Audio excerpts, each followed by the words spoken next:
Cave-Barian Media. What's up, YouTube? Cave-Barian Media here. Today, I'm just going to do a little discussion on the announcement that Lucasfilm made, the High Republic era, regarding their literature campaign, which is going to be comics, books, possibly games, and I'm sure there's going to be toys entitled with, or attached to it as well. But they have not announced any films, which I'm pretty sure that they will if the campaign is successful. And I do think this is the right direction for Disney to move in right now with Star Wars. And I'm going to preface this by saying my favorite movie of all time, not favorite Star Wars movie, not favorite genre movie, not favorite anything, but my favorite movie is still Return of the Jedi. And I mean, I know most people, like, they want to say that Empire Strikes Back is a better film, and it probably is, but Return of the Jedi still resonates with me. It always has. It's a fun movie. It doesn't have a lot of depression and bringing you down like the Empire does.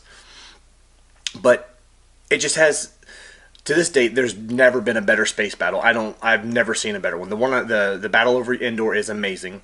The Battle of Endor is fantastic on the ground.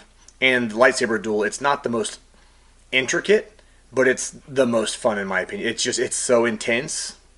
And just when you get to see Luke lose it and just like wreck house on Vader and cut his hand off, that's awesome. That's so powerful. It's awesome to me.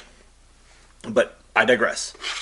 Back to the High Republic era, I think this is a great direction to move in. They're going to set it 200 years prior to the current films, which is a good step back. I think it's also a place where you can start, and the only character, to my knowledge, that should be alive at that point in time that we have any knowledge of would be Yoda. So he could show up in some of the stories, I'm sure, since it is revolving around Jedi pretty heavily based on the pictures here. But the thing I have with the Jedi is I had this idea of what they were based off of Luke Skywalker, who really, I guess, wasn't a real Jedi, considering he wasn't raised he didn't go through the council trials and all these other things. But you have this concept where you're not supposed to love anybody and have no relationships, and they come across like monks, and I'm sorry, I just didn't enjoy that in the prequels. I did not like the idea that the Jedi could not find a significant other, and if they did, that was wrong. It's so if you have all these people who are running around and they have no personal connections and they start dying, you don't care because they're cold characters. They need to have that capacity. When Mace Windu dies, I didn't care. Nobody should have cared. He's a bland, cold character who doesn't have any empathy or compassion for anybody. So when someone like him dies, there's no feeling behind it. And that's what I feel like the biggest problem, if they portray the Jedi the exact same. But 200 years prior, they could have had, religions change. They could have had a less strict belief in no love, no compassion, no anything. And it seems silly to me, the idea that they don't want them making children, which I feel like would be spreading the Force. I would assume, since Leia and Luke come from Vader, who is Force sensitive, their kids are Force sensitive. I feel like that's the direction they should have went in. But people always say that George Lucas should have been involved in the sequel trilogy. And I'm sorry, but George Lucas is not someone who has all the best ideas. And I'm never going to say that he does.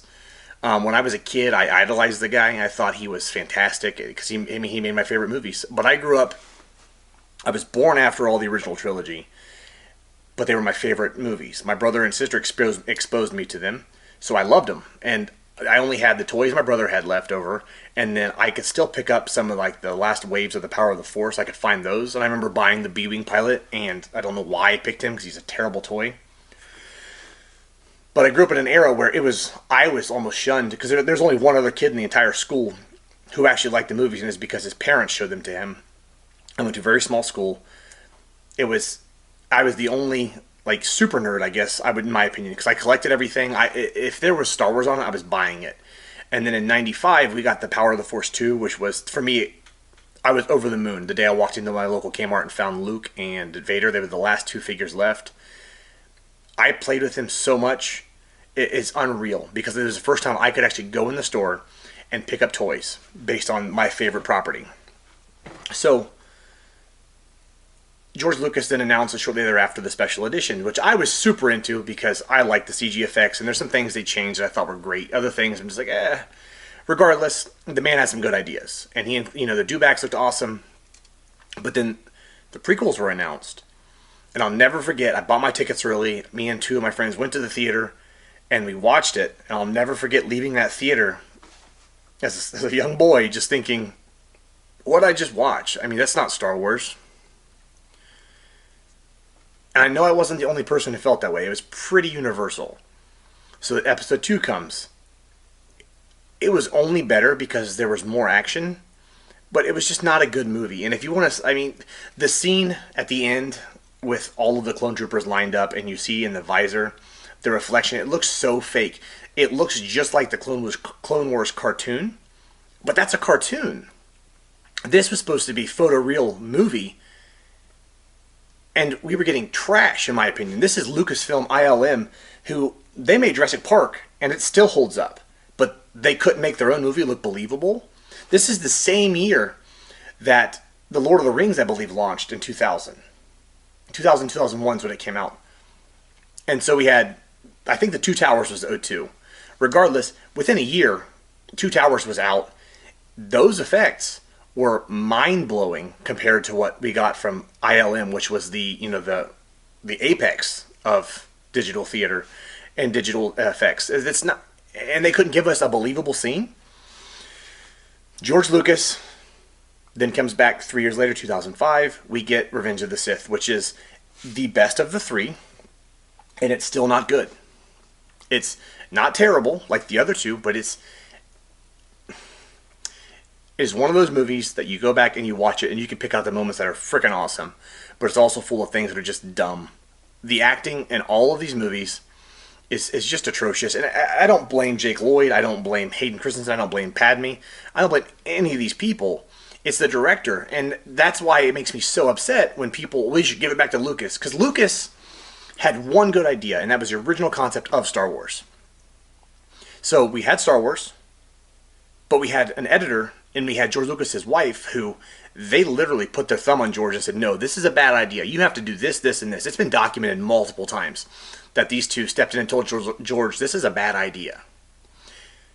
So you have the editor and you have his wife who told him no. So we get a movie that is received universally best movie of all time at the time in 1977. People were just flocking to the theaters to see it. Empire was great. Again, there were still people involved. Return of the Jedi comes around. Still people telling him, you got to do this, this, and this. His wife, I know, left him at some point during filming. But it was the same editor, I believe. Then you fast forward to the prequels. And I mean, hey, 16 years ago, this man was just printing money for Fox. And then you have Rick McCallum as the producer, who never told George this is a bad idea. And I'm sure, I mean, a lot of people have seen the video of them watching the Phantom Menace for the first time. And it's literally these people dumbfounded. Even George says, I might have gone too far. Of course you did. Like, why the hell did you incorporate politics in Star Wars in such a... And it wasn't even that you incorporated politics. It's the fact that we see Senate meetings. No one wanted to see that. No one shelled their money out to go like, I'm going to go watch Padme Amidala discuss bills and rights of people. No one cared. There should have been one passing scene where it shows her get in a little pod and go around and they talk about stuff, and that's it. But it was so... And there were trade disputes discussed and stuff that just... It didn't need to be in a Star Wars movie.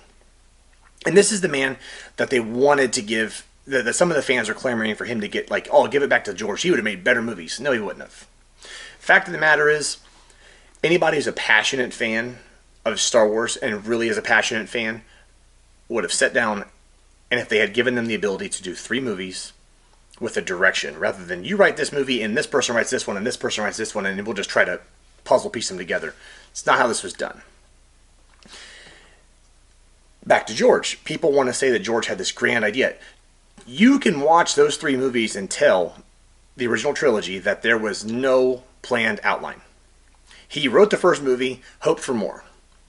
Because if he had thought this through, Luke and Leia wouldn't have shared that disgusting kiss on Hoth if he knew they were brother and sister. I mean, if he did know that, then he's weird. I mean, he was like George R.R. Martin in it before George R.R. Martin existed. And we have... So he was just writing it as he went, which is fine because we got decent products. However, when you have multiple people writing their own drafts, like Rian Johnson or Ryan Johnson, however you say his name, you get The Last Jedi, which doesn't flow tonally with any of the other movies. In The Last Jedi, we set there's always been the precedent in Star Wars. You don't do slow motion, you don't do flashbacks, you don't do anything for effect. The other movies are always shot as if you're there. There's no way to make you feel like it doesn't take you out of the moment with any of these special effects. Well, The Last Jedi, you have the scene with the Holden maneuver, which just goes silent. So he did that for effect. You have slow motion, which is used, and it drove me. As soon as I saw it, I was like, this is stupid. You can't have this in a Star Wars movie. And the third thing, like I stated, was the fact you're not supposed to have flashbacks. And they showed us a flashback. And then on top of that, it looks so tonally gray, or dark rather, in comparison to The Force Awakens and all of the other 6 movies. It doesn't match visually. And this is what they tried to get us to enjoy. And you fast forward, you get The Rise of Skywalker, which visually is back to the bright, colorful, but it was a movie that was rushed. They should have given it another year, even 6 months, to come up with a story that was coherent. And then the problem I have is that we have Disney's coming in and saying, we're not doing the EU. The EU's gone. But they're picking and choosing stuff and giving no credit. The Emperor as a Clone was done back like in 1990, I think, with Dark Empire. I don't know why they haven't given credit for that storyline, but here we are. I mean, that's the story they went with. And if the Emperor was supposed to be a clone and supposed to be the big threat behind everything, he should have been hinted at in one of the other movies. Doesn't just show up in the third one. Because Rian Johnson wrote him into a corner when he killed Snoke. For whatever reason, he decided to kill Snoke. And I'm going to say that I've never seen The Last Jedi all the way through. I've tried at theater, I saw it one time, and at home I try to watch it. I've never seen the Canto Bight scene. I always have to pee when that happens. But then I come back and I've seen the scene with like the horse racing stuff. And it's not a good movie. And then the battle on the big ship with BB-8 driving the AT-ST with the top ripped off, and Phasma just dying. It's a bad movie. I can't defend it. So we don't have an EU. So Disney's going to go ahead and say, let's make the High Republic. Let's have all these people come in. Let's have a writer's room. Let's throw all the ideas on the wall and write some books. So they do that. I think it's a great idea. This is establishing some lore. So in that lore, they're going to have a core of ideas that have to be followed, with authors who are writing based off what they're being told, which I'm on board with that. And then if it's successful and there's interest, then they can make the movies. The movies will have reference to pull from, which Kathleen Kennedy stated that writing Star Wars is hard because there's nothing to pull information from, which there's been expanded universe content since like 78. So I don't know what the hell she was talking about. But she just wants to take no credit. She doesn't want to give credit to anybody. When Rebels had already used characters, The Mandalorian has used stuff from the expanded universe. It's got the blurgs that came from the Ewok movies, which are super fun, and everyone should watch those at least once. But going forward, we have to move away from everything that Disney has done to the Star Wars, like the Skywalker saga. So I am very hopeful for the High Republic. It's a whole another field where they can just go in and they can create whatever they want, and nobody can stop them. And they can make a lot of terrible decisions, but at the same time, I'm giving them the benefit of the doubt because I think they learned. They gave us 3 movies in the saga. One of them was pretty good. The other 2, one is tonally not right, and the other one is tonally better, but it's not a good film. It just because it was all rushed. If they do this right, they can build it slowly and give us films that are based on stories that people find compelling and interesting.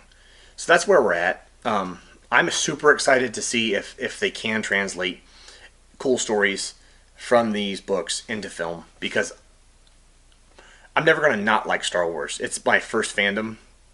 I have boxes upon boxes and totes full of Star Wars toys. I have ridiculous amounts of Star Wars stuff. And I'm never going to not like it. I'm still going to watch the movies. But I saw The Force Awakens, I think, 5 or 7 times in theater. And then The Last Jedi, I saw it once. And then I saw Rise of Skywalker twice, just because I wanted to go back through it. I've seen Rogue One probably 25 times. That's I don't know how they did it, but that movie is just so thrilling to. I just love watching that movie. It reminds me of the things I love about Star Wars, and there's not a lot of stuff I dislike in it. There was a period where I was watching it every night when I got home from the gym. I just watched Rogue One. I don't know why. I would fast forward to the part I like. It's starting from like after. I hate the flashback scene at the beginning. I think that's kind of slow. Fast forward past that. That movie is fantastic. The Solo movie, I enjoyed it, but it is. They changed too much of Solo's backstory, and the stuff with Chewie, I just don't think it was appropriate. They don't address his family, which in the books I'm pretty sure that they do address. He does have a son, but that was never discussed in the movie. And the life debt was just Han just pulls him like that's it. He just pulls him from getting on the rock on the train. That's not. I mean, he saved his life, but it wasn't as grand as we were led to believe. And that's what I think the problem you have when you go back and do prequels like the George Lucas movies. Prequels, if they're not written first, you're always retconning something. And so, and this is another thing with George Lucas, and people can tell me he did not plan anything. So when you watch Episode 4, you get the feeling that the Empire has been around forever, and that the Clone Wars were a very long time ago. And I mean, Obi-Wan's a very old man. And that's how you know that it was not thought through. Because you have, the Empire doesn't come around until 17 years before Episode 4, because Luke is 17. So 16, 17 years, maybe 18. Empire becomes the Galactic Empire with the Chancellor becoming the Emperor. So in 17 years, the galaxy just goes to shit. Like it completely nosedives to where they've conquered, and the technology degrades from what we had in Episode 1 through 3 to Episode 4 through 9. And then you have Ewan McGregor, who goes from being Ewan McGregor like in his 30s to being Alec Guinness, who's an old crippled man. In 17 years doesn't make sense because George didn't know what he was doing. He was just casting people. And the Empire, a regime being in control for 17 years is not that big of a deal. 17 years is a tiny amount of time when you look at they're an entire galaxy. But 17 years, there was no thought process. Solo, same thing. There's too many things and the Kessel Run was so stupid. When you go back and you retcon and you do prequels, it sets up it automatically sets up a feeling of letdown. Because it's never going to match what everyone thinks up here and what they've pictured and thought about for all these years. And I think that's the biggest problem that they tried to do. But somehow Rogue One, it didn't encompass anything other than stealing the plans and showing us Darth Vader. Those are the only things really that tied it back to the original trilogy. And it was so far removed, anything they did wasn't going to change our perception of the movies. In fact, the way they used Vader at the end on the shuttle is the way that I feel like Vader should have been shown the entire time, but technology didn't allow in 1977 for them to make him this powerful monster and just whipping people around and all these other things. He was so subdued in Episode 4, but in Rogue One, he was the first, he was terrifying. And he catches the blast. It's a fantastic scene when he catches the blast and shoots it back at the dude. That's awesome. So I don't think they should ever put George in authority again. I mean, he can come back in and consult and say, I would do this, this, or this. But with the High Republic and the Mandalorian, I don't think we have any reason to have him involved other than just hey, this is George, he's on set. Because, I mean, Jon Favreau, huge fan. Him and Dave Filoni I think they're doing a great job with the Mandalorian. It feels like Star Wars. We'll see what season 2 is like, but I enjoyed it. I mean, freaking Gina Carano, she's from perfect Gina Carano. I mean, and she's fantastic in the role. I mean, she's a female that I like physically is dominant, physically looks threatening, and when she beats people up, it's believable. She's a good. I mean, everything about the casting is great. The only casting I don't like is Ming-Na Wen. I don't like her delivery of lines when she tries to act hard. I never have. I hate her on Agents of S.H.I.E.L.D. when she tries. I mean, when she's just being herself, I'm fine. But when she tries to act hard, it just seems forced. I mean, you can be a tough guy and not have to sound like a tough guy. So I think that's their biggest problem. But again, Street Fighter is one of my favorite movies. Watched it a ton of times recently. But Mandalorian's great. And I think those two people, Dave Filoni and Jon Favreau, they should be put into more of a role overseeing Star Wars. I don't think Kevin Feige should. I know they're having him develop a movie, but personally, I don't think he should touch it. What he's doing with Marvel now is not what I want Star Wars to be, and Star Wars was already headed that direction, so we should just leave it as is and just move towards something fresh. But I am excited going forward for Star Wars. I mean, I am looking forward to the High Republic, like I stated multiple times in this video. I'm super excited for it because it's even the villains look cool. They're aliens covered in these cool masks that are huge and cumbersome, and they look very alien and like anime almost, and Mad Maxy, which is going to be cool. And I think if they incorporate a bunch of alien races as the Jedi, like there's a Wookiee in some of the promo art. I didn't see. There's a Wookiee, there's a Twi'lek, and a bunch of just a good mixture of everything. There's a lot of men, women, so there's a lot of cool stuff that they can do. I just really hope that they pull it off, and that with the new CEO coming in and the direction that Disney looks like they're moving, hopefully we get some movies down the line in that era. So let me know what you think. Like, subscribe, comment. Thanks for watching. You have a great day. Cave-Barian Media.